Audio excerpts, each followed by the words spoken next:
Hello everybody, and welcome to the What Matters Virtual Summit. I'm Sarah Henry, and I'm Vice President of HR Applications at Oracle, and I'm really excited to be here with you today, and we have some really exciting special guests to come and talk to you. Today we're going to be talking about one of the topics that's top of the agenda with all of our HR leaders right now, and that's employee experience. It's the latest buzzword in HR, and rightfully so, given the upheaval that we've been through in the last couple of years. Employees have shifted their priorities and looking for a culture that supports growth and well-being, both inside and outside of the office. So what does great employee experience look like in practice? What works? More equally, what doesn't work? We'll be talking today with HR and thought leaders who are leading the way in employee experience. And I think we're going to learn a huge amount from these people that we've got today, and maybe even find a few surprising ideas and thoughts as well. We absolutely want this to be an interactive conversation. So if you have any questions, please get ready and pop them into the Q&A as we go through the session, and we'll pick them up at the end and be able to ask the panelists some of these questions. So let's get started. So I'm really happy that I'm not moderating this session today. I actually get to participate in it a little bit. So I'm really happy that to be joined by Chris Rainey, who's a co-founder of HR Leaders, a digital learning community. And we work with you a lot, Chris, don't we? So, and very kindly accepted to moderate this today for us. So I will hand straight over to you. Amazing. Thanks, Sarah. Firstly, in the chat, I want to know who else was dancing to that whole music. It couldn't have just been me. I'm going to hear that in my head all day now. Literally, I was like, yeah, it's Wednesday, it's hump day. And then I heard that music and I was dancing away. So in the chat, give me a thumbs up if you're dancing to that music. Also, let us know where you're tuning in from as well. And also drop a link to your LinkedIn and make sure you connect with each other while you're there. Thanks for the intro. Super excited for this panel discussion. We're going to be talking about all things employee experience. We've got some amazing panelists, so let me introduce all of them to you. We're joined by Dieter Veldman, who's a HR and OD thought leader at AIHR, Martin Seisner, Global Head of Employee Experience at Credit Suisse, Fraser Kirk, Vice President of HR Digital Transformation at GKN Automotive, and of course, Sarah Henry, who you already know. Welcome, everyone. How are you all? Really great. Great to be here. Thanks, Chris. Fantastic. I think it's a tradition between myself and Martin that whenever he joins me on a panel, I pick on him first. So we're gonna continue doing that, Martin. That's fine. That's fine. That's amazing. Nice to see you again. I want to kick things off by talking about what does a great employee experience look like at each of your organizations. So if you want to kick us off, Martin, that'd be great. Yeah. So a great employee experience within Credit Suisse, which I'm trying to drive, I think, is regardless of which function is you could say responsible, is intuitively interconnecting, solving issues, or allowing people to perform a task. So that goes across HR, IT, GBSS, even and when it talks about the bank, your security clearance, and doing that without any problems, not clunky systems, easy. Reliable, and with even some delight, I would say. Very, very straight to the point. Amazing. Fraser? Yeah, actually, one of the challenges we had was we had very inconsistent kind of values, branding. We've got 50 sites, most of them plants. And whenever you went from one place to another, there was a very inconsistent look and feel. So we've done a lot of work on that over the last year, so that whenever you go into a plant or an office, there's a consistent look and feel. It feels like the same, part of the same organization. Our kind of core values are everywhere. And we've got a big challenge here because 15,000 of our 20,000 employees don't have a company device. So we've tried to do some ingenious things around work, we're working to reach out to those employees that that we don't use for those that have got company devices. So we've been very conscious of that. But I think it's really nice to see what's gone on in the last year, because we've put a huge investment in that kind of employee experience and feeling all part of the GKN organization. Jump in, Dieter. Sure. So I think from my side, maybe taking a bit of a broader approach with regards to the organizations we engage with as part of the AIHR member community. I think for me, what's been interesting to see, the organizations have changed how they define what good looks like in the employee experience. And I think that's been a shift over the last 12 months, where it used to be extremely limited towards thinking about certain assumptions about what employees want from work and how that experience translates. And for me, it's been interesting to see that the organizations that are getting it right have this ability to balance the employee moments that matter, but also the moments of value for the organization. And based upon that, they prioritize, almost, if you want to see it as a bit of a matrix, to say, this is where I'm going to spend, my time and resources. And, for me, there's been 3 really good examples of that with different clients that we've been working with. The first one is a client where they've ingrained this philosophy of think human. So they're saying every single interaction, and very similar, I love what Martin said on it, to say, regardless of where the interaction happens within the organization, there's a human being. So go and think about, in this process, in this policy, in this engagement, what is that human being thinking, feeling, doing? And based upon that, what are then the touch points that we have to think about that goes beyond HR only, but is actually a lot more integrated into the work life of the employee? And I think companies that are getting that piece right is really moving the dial on employee experience. I think the second one has been really around, what does the remote work experience look like? And then also touching on, what does the hybrid or returning to office experience entail? I think social connection, we're seeing some clients doing interesting things with physical office spaces to really make sure that people do bump into each other, so that, as we mentioned earlier, it's not just me going to the office and being on virtual calls, sitting in a small little meeting room on my own on this big floor. And I think companies have then started to realize, to say, but the experience stretches beyond just digital. It's also about the physical interactions and the physical engagements that we really need to make as part of that. So for me, I think really, in short, what does a good employee experience look like? It's something that adds value to the employee. It's a moment that matters for them. It adds value to the organization, meaning it has a certain impact or an implication for the organization. And it's based and it's integrated, as Martin has said, and it's not based on assumptions. It's based on actual real world data and feedback to say, but this is something that is important to us. And I think that's what good companies are doing at the moment, at least from my perspective. Definitely. What are you hearing, Sarah, from customers? Well, it's kind of been a bit of an evolution. I think people started off small and started to think about things like, how do we make transactions a bit easier? Can we use digital assistants? Can we look at how we might kind of bolt bits of processes together to think about, the moments that matter, like you say, Dieter. But I think actually, as we're coming out of the pandemic, I think organizations are thinking much more broadly about it now, and thinking more holistically about the whole employee experience. And, I've been in HR for a very long time, and the words employee value proposition pop up a lot. They always have. But I think people are really thinking a lot more carefully about that now, and thinking, what does that really mean? So now when I'm talking to customers, they're talking more about, how do we embed employee well-being into all of our thinking around the employee experience? So, how do we make sure that people's mental health is good, but also that they can get access to a human being? They don't just want to talk to a computer, but actually computers are really helpful. So, how do we mesh all of that together and make sure that people are having a really fulfilling experience? And even getting broader than that, they're really, again, we talk about diversity, equity, inclusion a lot as HR professionals, but they're really thinking about, how do we embed that in the total culture of an organization? Because again, that's all about the employee experience. If you feel like the workplace is an inclusive place to be, then actually that makes the experience better. You can bring your whole self to work. And so we're moving away from just the transactional elements of employee experience to much more holistic, the whole person coming to a work environment. And also the boundary between work and home as well is becoming being a lot more blurry. So how do we make sure that you're switching off, and how do we make sure you're getting that time away from work as well? So yeah, it's gone from transactional to much more holistic. And I think that's a really good thing, because now we're starting to think, as Dieter said, about the human element of it. And it's not just how do I get access to my payslip in a nice way. It's much more human than that. I really like what you're saying there, Sarah, about the holistic.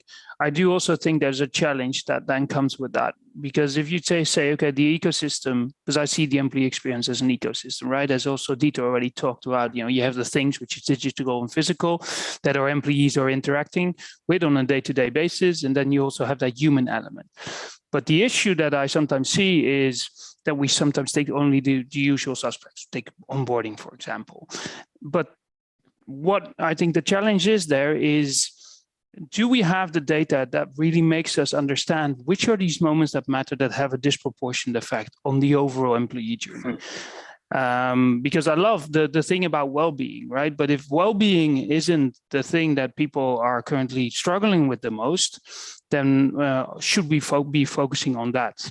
Or should we first take, for example, performance management, because that's really creating a huge frustration within the employee base currently, and also within the company? Because I love this link that Dieter is also putting between, okay, what is important to the company and what is important to the employee, and make sure that you marry that.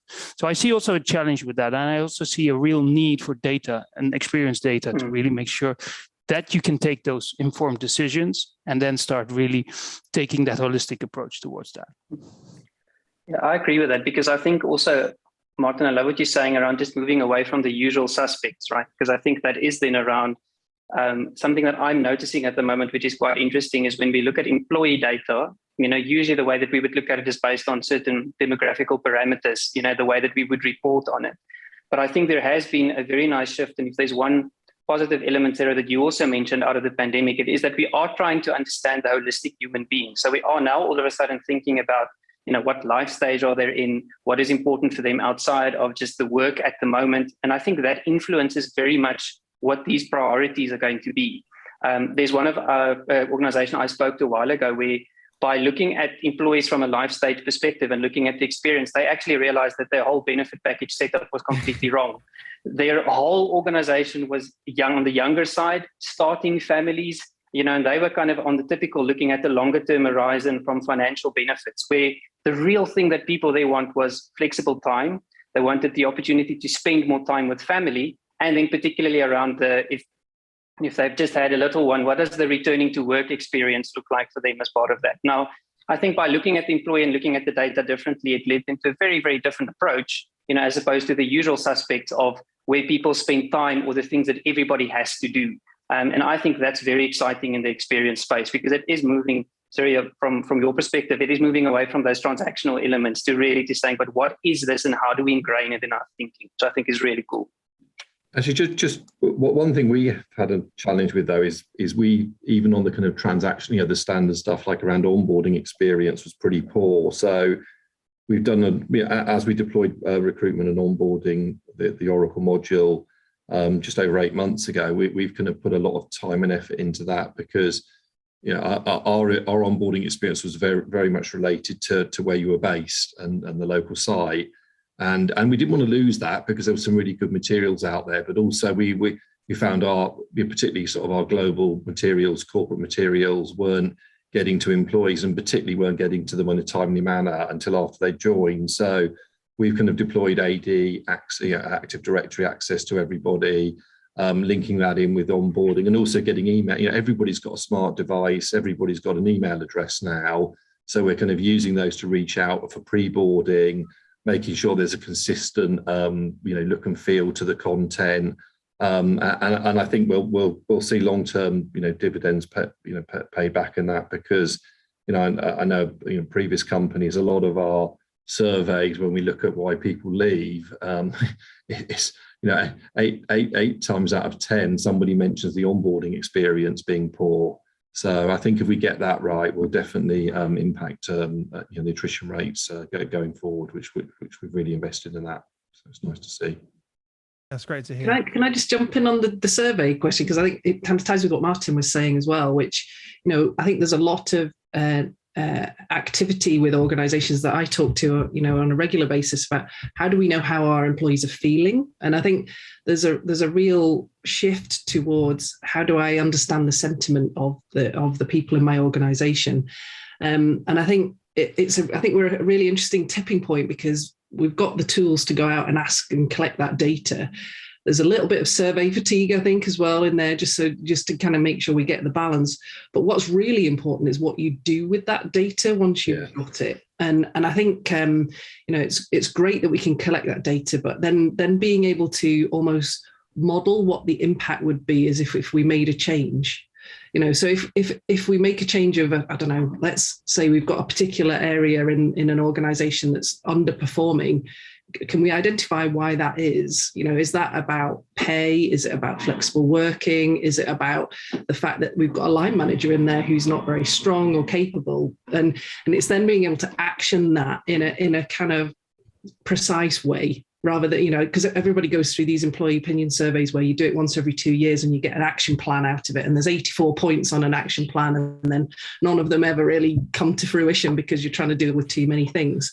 So it's about the experience will be enhanced if we can action things that are the most impactful things. And that's where the data is useful, but you've got to then do something with that data. Yeah, there's nothing worse than doing a survey to your employee population and then not actioning and because at the very least communicate that we can't do all of those, but these are the things we are going to focus on, right, that we've identified. Because I've seen organizations make that mistake before. They do the survey, get the feedback, and they don't communicate whatsoever on that, and then you wonder why for the next one the engagement rate is so low. So definitely don't do that, but also communicate on the one area that you are going to focus on and follow up on that as well. Mai, what do you see as the we spoke about customizing the employee experience, right? And for example, you used the example that Dieter mentioned about the generations that are perhaps having families, stuff like that, but that will also change. So we also have to create an employee experience where the benefits package will constantly evolve. There's no one size fits all. So how do we keep track of people's progress in their life stages and then customize the employee experience? I think that's a challenge which I keep seeing pop up. Is that something you've managed to tackle and solve? Not yet, no, but I do think there's an approach to it. So I think the first thing we need to do is, because I'm hearing the survey, I just want to link to that. What I really believe is we need to set up first and foremost a baseline on the employee experience ecosystem, right? So to understand what are the touch points that are not performing, what are the experiences currently that our people are having? So what are the experience attributes? Is it easy? Is it intuitive? Is it frustrating? Is it clunky? It's all good, but we need to know and understand what that is. And then we also need to understand these moments that matter, that really matter to our employees. So if we have that, then we have a baseline. Then the data comes in, right? And that's experience data that I'm talking about. So not engagement data. I really, like yesterday I was at a conference. I said to all the HR professionals that were in the room, I said, stop relying on engagement data to perform and to basically optimize or redesign your employee experience. Stop doing that, because it's only one data set and it doesn't really reflect the quality of interactions. Just wanted to say that. Now, how to create then and evolve from there, because you need that baseline. Then you need to have a quick turnaround time, and then you need to make a decision. Am I going to optimize in which remit, right? So my remit is global. So I would like to give that transparency, which I call EX intelligence. I want to give that transparency to, for example, GBSS or to IT and say, I think you guys need to solve this here and here, and within your own remit, you probably have the capability to do that. So go ahead. And the other thing is where the journeys come in. So how do we then redesign something that just doesn't work or doesn't perform? And this is where it connects to how to make sure that you are able to evolve. Because as soon as you've mapped out the journey is just a starting point. It's a visualization of data of how people are experiencing currently everything that you're offering as a company in the certain scope. That is what a journey is. And again, I'm keeping stressing that also to my fellow HR professionals. It's a starting point. It's not output. If you leave it for 2 weeks and it's not changing and you haven't driveled on it, you haven't gotten IT with it, you haven't gotten all these different functions that have a stake in it and, giving you feedback, then you're not using it in the right way. Let me be very clear. So once you have that journey, you need to then start inputting metrics in. not a full set of metrics, just a couple of metrics like EMPS or CSAT, that it allows you to flag where in the journey things are not performing. And then you basically apply the principle of zooming in and zooming out, within design thinking, saying, okay, so I got a red flag here. Now let's zoom in. Let's find out interviews, do some observations, just make sure you have 3 data sets so you can triangulate and start understanding what the real problem is here. And then you evolve, because then you have the data to say, okay, now we're going to do ideation and find solutions for this. If you have these metrics in place, I think you will be able to really start understanding how to evolve your journey over time. And then engagement data can be connected to it, then operational data can be connected to it. So I think that is a way of looking at it. But first and foremost, get that baseline, I think, is a real important one for me. That was Martin Size in a masterclass. I think we should just end the panel there. You're asking the question, Chris. Dieter, I saw you nodding away there. You want to jump in? I saw your head doing this. Yeah. No, I agree with Martin on definitely you need a baseline, and definitely it is ever changing. I think and that's what, for me, what makes the employee experience domain extremely exciting. Your workforce is also ever changing. So why should your experiences remain static? And I think if we are able to get to this point around not necessarily being irresponsible for changing things for change's sake, but actually utilizing good, and I'm also a firm believer in triangulation of data and information on where we are going to evolve certain experiences that do matter, I do think we're on the right track. I think the interesting thing for me at the moment as well is to be extremely clear around why are we trying to tinker with this particular employee experience? Is it about enhancing, I want to create something? Or is it also around, I want to neutralize something that's actually just a terrible experience at the moment? Because I think very often we fall into that trap. Everybody wants to focus on the high profile, sexy experiences that all employees say, you know what, that's really great. But if you ignore some of the neutralizing experiences where you need to focus on, it doesn't matter how good you do the other side of the equation. And I think you can only do that from a data-driven approach. I think you need to be responsible where you start and then use the metrics to guide you. And be very open to the fact that you might have designed an employee journey that is really, really fantastic on Wednesday, and by next week, Friday, we've made a decision and everything looks completely different. And then it needs to evolve. So I think it's exciting, but be careful also around the fact that we are going to continuously tinker with the right stuff and bank certain things for a while and balance just where the focus is going to be. Yeah. That's a really interesting point that you made there.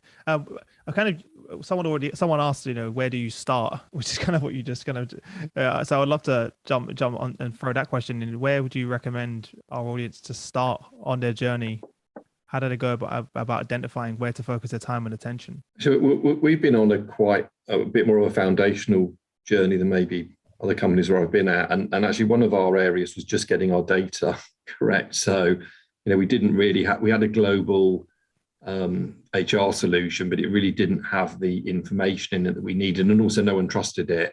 So I know it's a kind of bit boring and mundane, but I think you really have to have that confidence in your data. It has to be complete as well. So we've really had to go back to basics, and now we're 6-8 months in, so we're starting to build up history so we can do comparisons. So I really think our journey on that front will start in the next kind of 6 months. But there's a lot more confidence in the data and it's a lot more complete. But also, I think don't beat yourselves up too much about that. I found most companies I've been at where they've had that issue, it took probably a good 12 months to really get it to where you had that confidence in it.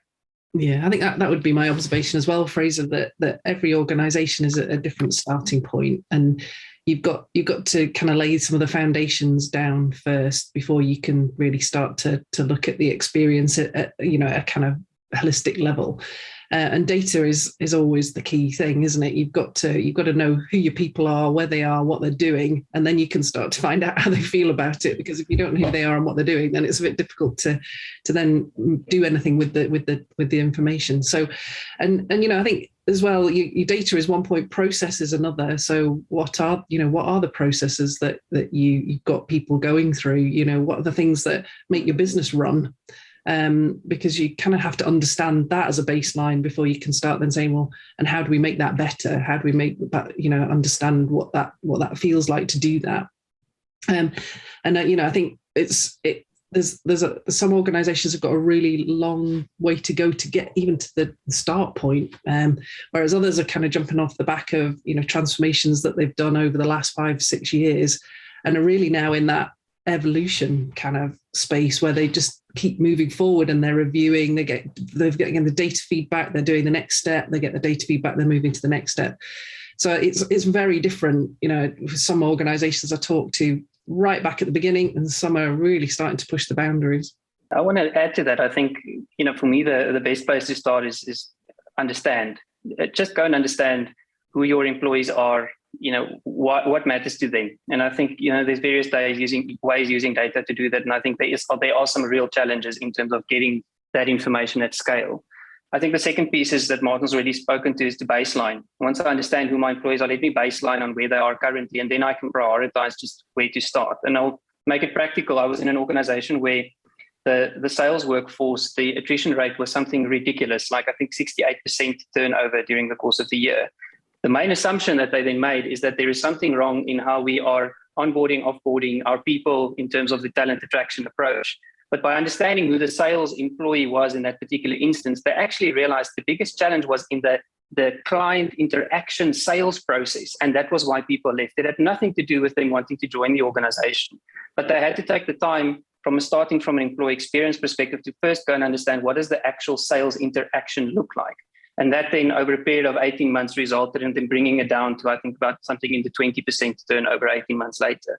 So for me, start by just understanding, asking questions, testing assumptions. Once you've got that out of the way, then look at the baseline where we are now, understand where the priorities are, and then just start with that. I think Martin mentioned earlier, don't try to do everything immediately. Fix one or two things, optimize one or two things, and from there, it will slowly but surely start evolving. I think also a big part of that is the internal buy-in as well, and also the collaboration between other functions. We've spoken about this before, Martin, and you have quite a unique role. It'd be great if you could to explain that to everyone, exactly how you work with the other functions, and your remit is quite different to other employee experience leads that I speak to. Yeah, no, I'll be more happy to. It's actually one of the reasons why I chose to come and work for the bank, because I'm duly funded by IT and HR. So I sit currently within HR operations, but I have a dotted line to our business user IT, so the end users, and then I also have a very strong collaborations with GBSS. So, and I see them as being the three main drivers of the employee experience, right? So if you take a look at HR, it's only 10 to 15% of daily interactions that an employee has, but you can imagine IT also has quite some interactions to bring. And then when you go both physical but also digital to the workspace, you start interacting with GBSS. So bringing these three together, I think, is a really important thing. And then also that's when the journey comes in. Is to create alignment, right? So GBSS brings a different expertise than IT and also HR. So how can you have a common language? Because I also often say we expect other functions to understand our language, but then let's have something. And that's why a journey map or a persona is so great, because it allows you to have alignment and the same understanding. And I think that's a really important thing, because otherwise you can't have collaboration, and otherwise you can't really start moving across the employee lifecycle or the employee experience with basically taking these three parties I just mentioned along that journey. Which it seems that you're very fortunate that you have that, but what advice would you give to others that listen that don't have that? Would it be to reach out to those functions directly? How would you go about doing that? Yeah, I would go and shop.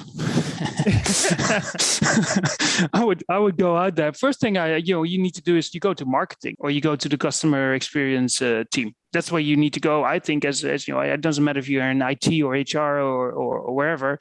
Well, if you're EX, go to marketing. That's the first thing. Then go to IT.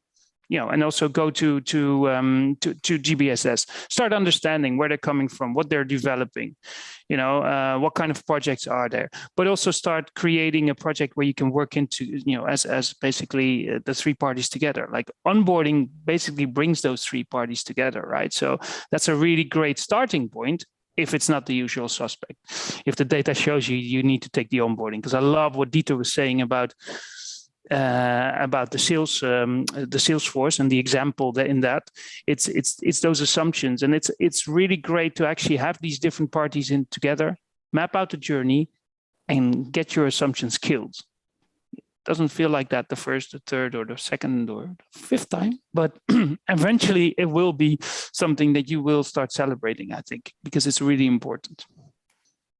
Yeah, I think it's a really important point, because I see so many HR teams go through the time of creating that entire strategy, and then they go to IT, and then they go to marketing, and then they go to the rest of the business, and they wonder why they got no buy-in. so I just wanted to point that out. Don't save yourself a bit of time. Many of the leaders that I speak to that have done this successfully have spent 8 to 12 months actually working with those teams, building relationships, understanding their needs, and then co-creating. Yes, it may take a bit more time, but you're going to get the results on the other end. As well. So I just wanted to point that out. One of the questions that has come up before, and it's an interesting one. Have you seen any impact on your customer experience by improving your employee experience? Have you made any direct correlations between that? I'm just interested to know if any of you have that data at all. I can see you like Martin. I see is that a yes? Dieter, you can go. I'll use a previous example from one of my previous employers, where we did have that data from a call center experience, right, in terms of the quality of calls, quality of engagement. What was interesting for me, though, is when we defined what the employee experience looks like, and when we defined what the client experience needs to look like, the metrics that we started looking at actually started changing quite a bit. I think we fell into the trap by not looking at both in conjunction, where initially we would look at certain client metrics that it's just impossible to drive that via a good, healthy employee experience. So in short, in that particular instant, yes, we did have the data, but the two insights were firstly that we need to make sure we measure the right things with these two journeys walking with each other. And once we've got that, we started seeing an influence. When the one goes up, the other one goes up as well. And then you could start predicting over time, as some of your, and Martin's earlier point, also then looking at that with employee engagement data to start looking at future trends that will also start happening when some of these things start shifting. Yeah. Yeah, I love that example. So as I said, I joined the bank about 9 months ago, right? So let me temper the enthusiasm there. We haven't made the connection yet with CX. I do want to do that, but I'm currently making sure that we also have that baseline and are setting that up. So yes, no, I believe it should definitely be there. Actually, also should be connected to operational data, and then I think you have the three main elements that you need to start painting the story and starting to really measure the bottom line, I think. Yeah, and that's why I asked that question. I know many companies aren't there yet, but I think that's where it becomes very powerful, right? To combine those three things together. It's a tricky one. I think common sense would dictate if you've got happier employees, they'll be more productive, and therefore your customer experience goes up. I think it's really difficult to prove. I think it's really difficult because there's so many other variables in that space as well, isn't there? Like market conditions and what your competitors are doing, and all of those things. And the world is changing every day. So I think, and things like crisis in supply chain and all of those things have all got big impact on what customer experience is about. But I think common sense would absolutely dictate that one leads to the other. I think you need to introduce. And at my last company, we had some good stuff around what most at risk, and that had a lot of kind of AI and assumptions built in. So it wasn't looking at one or two things; it was looking at about 40 or 50 if you had the information to feed in. And I think you'd need to do it on that basis. So you'd have to look at all the variables, feed that in, and in order to get in order to get something that's useful. But actually, it did work, because if I looked at it in my last company. The reports that were coming out when we first ran it, if I looked at the people who I would have said were most at risk in my team, because it looked at things like distance to work, performance ratings, it literally had 40 to 50 variables. If you had the information on each employee, it really was pretty accurate. So I think that's the route to go on this. But I think that is where, definitely, Chris, I think, that's where a lot of companies are going to want to end up in the next few years, because that's where you're going to get real value out of the info that we've got. Yeah. A few people asked, by the way, Martin, what does GBSS mean? in the chat. I was thinking that myself, so I'm glad you asked, Angela. It's global business services solution. So it's facilities, basically. It's the ones who are taking care of that. Actually, talking about GBS, we've had some really good, we've got a GBS centre in Porto, and they've done some fantastic materials there, kind of employee experience. We've had high attrition just because the market there is very hot. And I think your point is the value of not having slick corporate materials, but people who are working there, sharing videos of how enjoyable it is. We've had a lot of people come to us on LinkedIn and say, we want to come and work for your company based on the videos that have just been produced locally by employees. They've put it on their LinkedIn profiles. Yeah, that's great. We need to be doing more of that as well, because they really are the voice of our organization. We're putting those videos out there and having that social presence. It's interesting because the amount of CHROs I've been interviewing recently that are hiring marketing specialists in their team for full time to build up that capability within their business as well. Darren had a question. I asked, how do you guys feel about the quality of the organization's leadership as the most important baseline?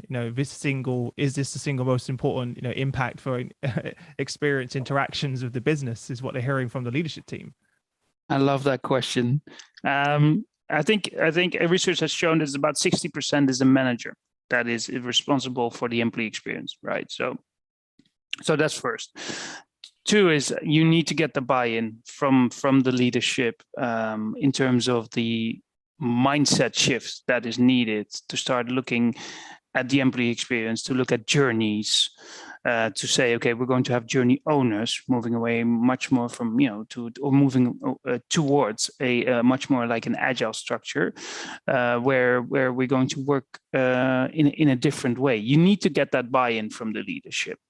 But I'm at the same time, I'm also saying that that's not the first thing you need. It needs to be in parallel, because I'm a strong believer of starting. Right, you just start small and you scale as you go along, as everybody is talking about, and you're showing the business impact bit by bit. And if you do that, then in parallel with the leadership, you will get more and more support as you go along. And with that, you start changing one by one, I would say. I worked with a previous CMO, and she always made the comment to say, you need to sneak certain things in so that you can show that they work. And then based on that, you are able to have the conversations that you want to. And I think Martin is spot on when he says, I think there is a big mindset shift from leadership. So for me, definitely the buying component and how we lead people and how we engage with people, definitely. But I think you also need to prove, and I think that's often where HR has struggled. We need to prove the fact that this is not just a new buzzword, a new fad. This is actually something that is starting to pull a lot of different things together that we have been talking about for almost decades. And I think to really make that point, you do need to have a few very good, solid, context-specific use cases of why that made a difference here. And I think those evidence points will start helping and shifting leaders along. Because for me, it's different between getting their buy-in, saying they think this is a good idea, getting them to really change their mindset to lead in this particular way, and then eventually almost transferring it to them that they are the owners of that within the domains where they operate. Because ultimately, yes, it is about what does the relationship look like? What does the trust look like with me and my leader? And how does that influence then the whole perception of the experiences I have? So I would say start, sneak it in. What's the worst that could happen? Try it out, and then make sure that everybody rallies behind it.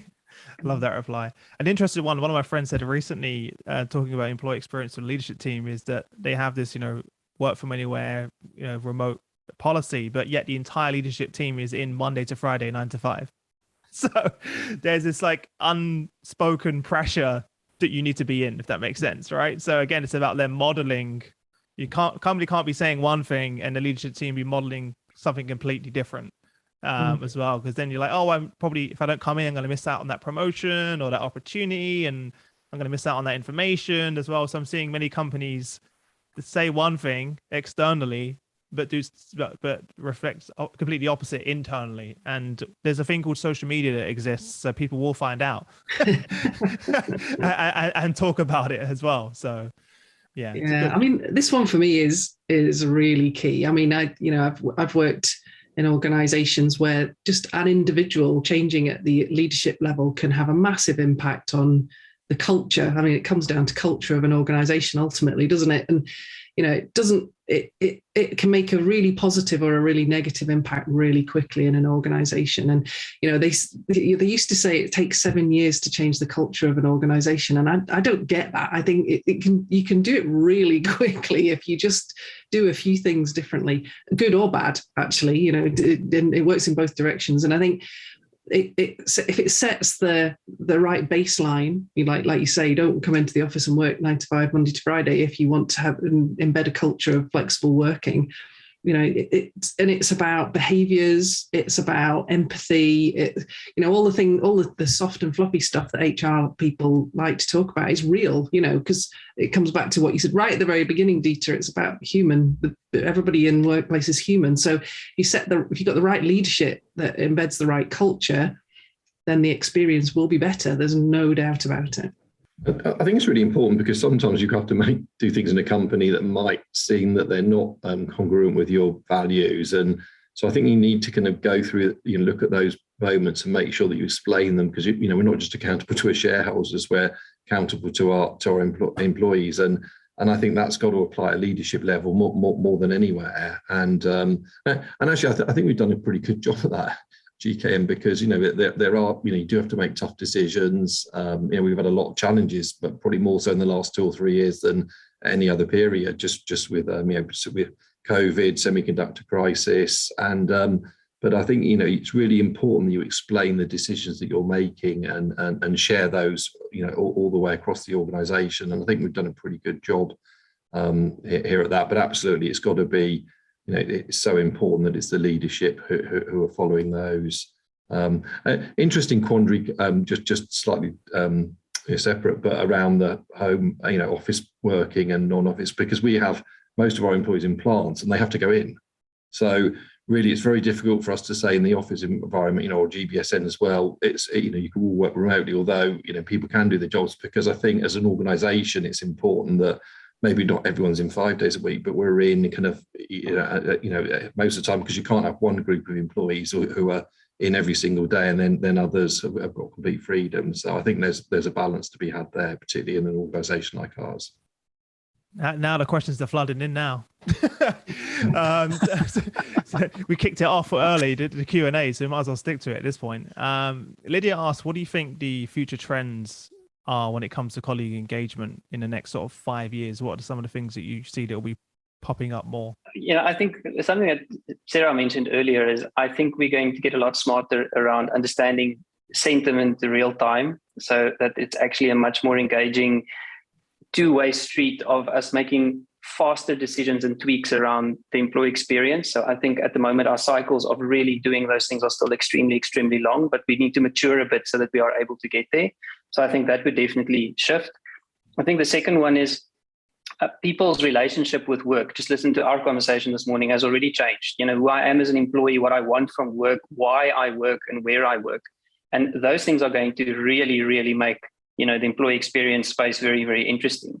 So what Fraser has mentioned, there's employees that do different types of work. And if we have to think about certain work happens in certain places, that is going to play a key role on how we perceive employee experiences and how things like fairness and equity and equitable experiences play out in an organization and what we stand for and how we communicate around that. So I think there will be instances where we are going to have to say, this is the reason. It might not be a great experience for everybody, but these are the reasons why we are making that particular call. And it's based on principles that we believe in as an organization, which we have communicated before. And so I think there will be a trend towards less ambiguity as to why we are doing things and actually starting to really be clear about what that means for employees. And I think the last one I want to mention is I think we will get to a space where if employee experience is really ingrained in the culture of the organization, it is something that is a multifunctional, and I think, Martin, you're in a very fortunate position already, I think, but it is something that is a cross-functional, multifunctional area within the organization that actually has a very, very far reach pertaining to a lot of things, where I think a lot of functional things will happen on the one side that flows into experience, and then that touches the employee. But that's going to call for very, very big shifts from how we think about operating models, which I think will happen in a couple of years. Amazing. There we go. Tick.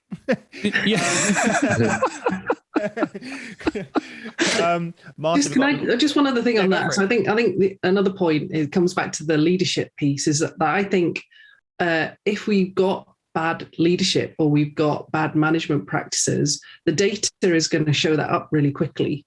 As we get more information and data out of our technology to be able to show us where the issues are.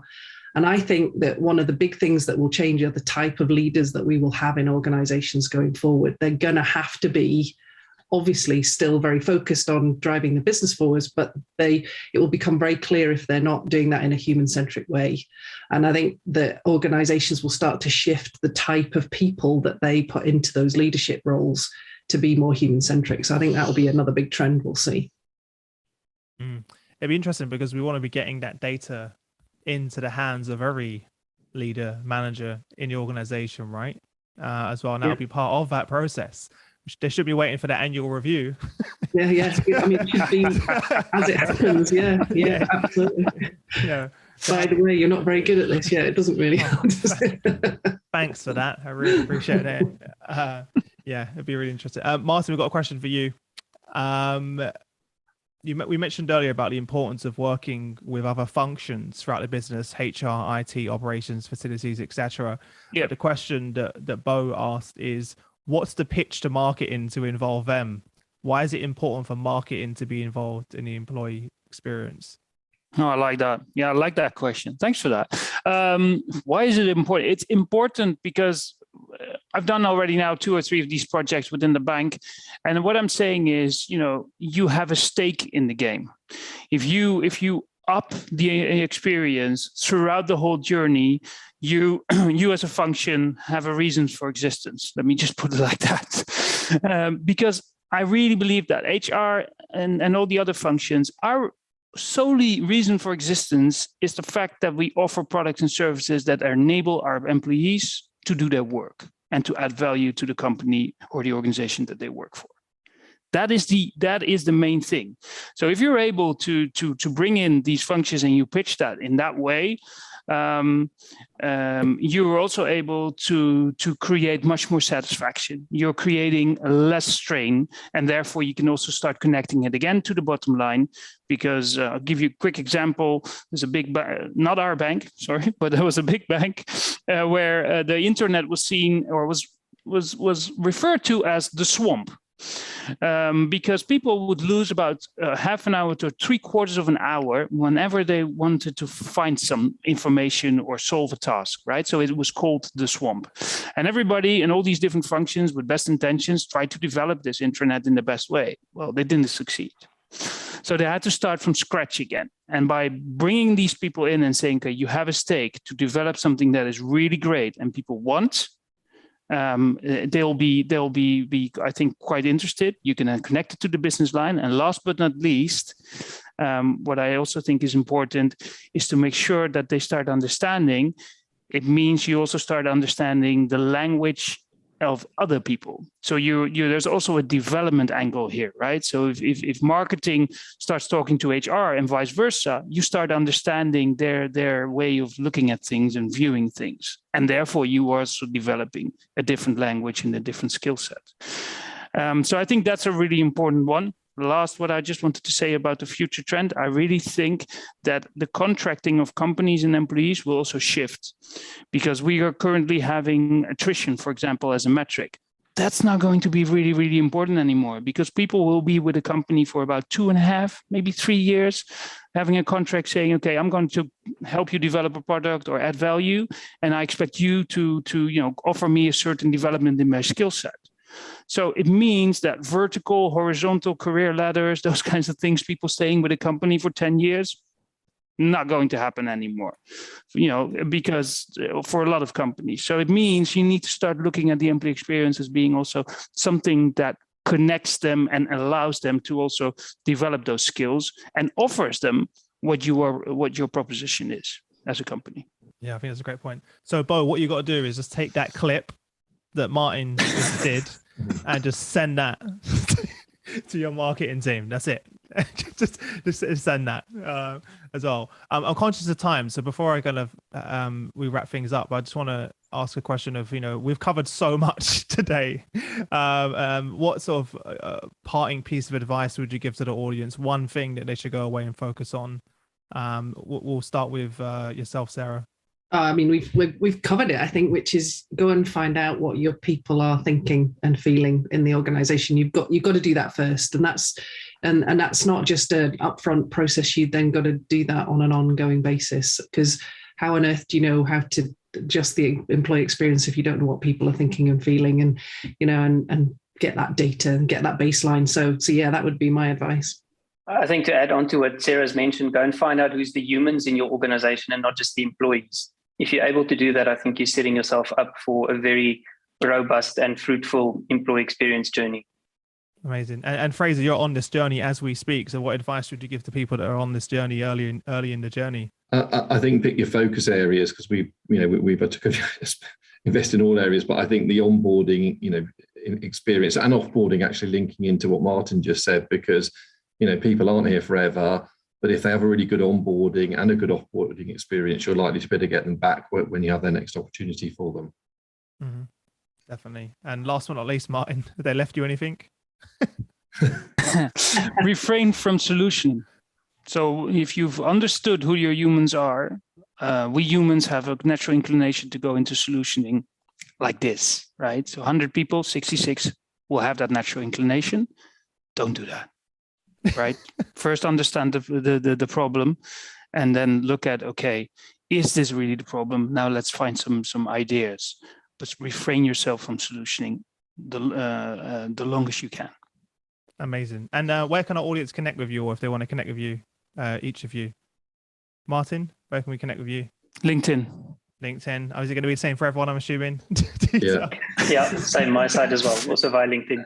So you're probably going to get 120 new requests in a minute from everyone. There's loads of questions, so make sure you go connect with Martin, Dieter, and Fraser, and Sarah on LinkedIn as well. They all post.